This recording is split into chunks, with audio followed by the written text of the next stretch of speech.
77वें गणतंत्र दिवस के अवसर पर देश भर में ध्वज फहराने और राष्ट्रीय गौरव का पर्व मनाने की परंपरा जारी रही। इस मौके पर राष्ट्रीय स्वयंसेवक संघ के सरसंघ चालक डॉक्टर मोहन भागवत के मुजफ्फरपुर स्थित कलम बाग चौक के पास उत्तर विहार प्रांत कार्यालय मधुकर निकेतन में तिरंगा फहराया। इस अवसर पर उन्होंने एकता, सद्भाव और देशभक्ति का संदेश देते हुए सभी से आह्वान किया कि हमें मिलकर भारत को सिरमौर राष्ट्र बनाना है और शांति का संदेश पूरे विश्व तक पहुंचाना है। डॉक्टर भागवत ने अपने संबोधन में कहा कि भारत की स्वतंत्रता कितने शतकों के संघर्ष के बाद मिली और अब हमारा कर्तव्य है कि हम लोकतांत्रिक व्यवस्था के अनुसार अपने देश को चलाएं। उन्होंने बताया कि पहले विदेशी शासक भारत पर राज करते थे, लेकिन अब लोकतांत्रिक प्रणाली के तहत हर नागरिक अपने प्रतिनिधि चुनता है और वो निर्णय लेने का अधिकार रखता है। उन्होंने कहा कि स्वतंत्रता आ गई है, लेकिन संविधान के मार्गदर्शन के बिना देश का सुचारू संचालन संभव नहीं है। उन्होंने भारतीय राष्ट्रीय ध्वज के महत्व पर भी प्रकाश डाला। डॉक्टर भागवत ने कहा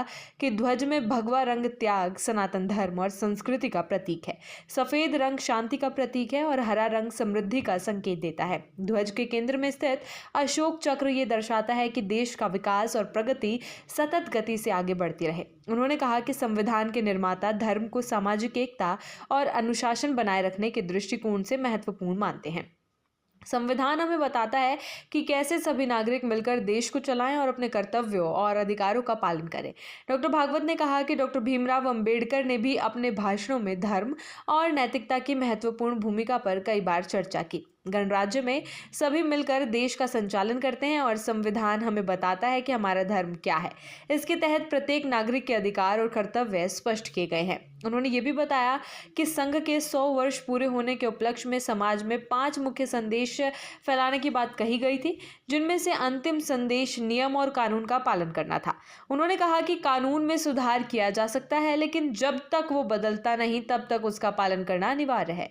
कानून का उल्लंघन करना या उसे अपने हाथ में लेना स्वीकार्य नहीं है। उन्होंने परंपरा और सामाजिक अनुशासन के महत्व पर भी जोर दिया। डॉक्टर भागवत ने कहा कि हमारे जीवन में परंपराओं का पालन और बड़ों का सम्मान उतना ही आवश्यक है जितना संविधान के नियम कानूनों का पालन। परंपरा हमें जीवन के वास्तविक मूल्य सिखाती है और समाज में अनुशासन बनाए रखने में सहायक होती है। उन्होंने कहा कि ये तत्व हमारे जीवन को संतुलित और उद्देश्यपूर्ण बनाते हैं। दूसरी ओर गणतंत्र दिवस पर आरएसएस के सरकार्यवाह दत्तात्रेय होसबोले ने दिल्ली स्थित केशव स्मारक समिति द्वारा आयोजित कार्यक्रम में राष्ट्रीय ध्वज फहराया और ध्वज वंदन किया। इस अवसर पर उन्होंने कहा कि हम अपने गणराज्य और लोकतंत्र में गर्व के साथ जी रहे हैं। उन्होंने कहा कि दिन हमारे लिए अत्यंत पवित्र है और हमें भारत के संवैधानिक मूल्यों, प्राचीन संस्कृति और सनातन आत्मसत्व की रक्षा करने तथा उसे प्रवर्धमान बनाए रखने का संकल्प लेना चाहिए। होसबाले ने कहा कि भारत का गणराज्य होने के नाते विश्व में यह आदर्श प्रस्तुत करता है। भारत ने प्राचीन काल से ही गणराज्य व्यवस्था की परंपरा निभाई है। देश के लोकतंत्र और संविधान की स्थिरता के कारण भारत विश्व में एक यशस्वी राष्ट्र के रूप में जाना जाता है। उन्होंने जोर दिया कि नागरिकों को देशभक्ति की भावना बनाए रखते हुए संवैधानिक मूल्यों का पालन करना चाहिए और सामाजिक जिम्मेदारियों के प्रति सजग रहना चाहिए।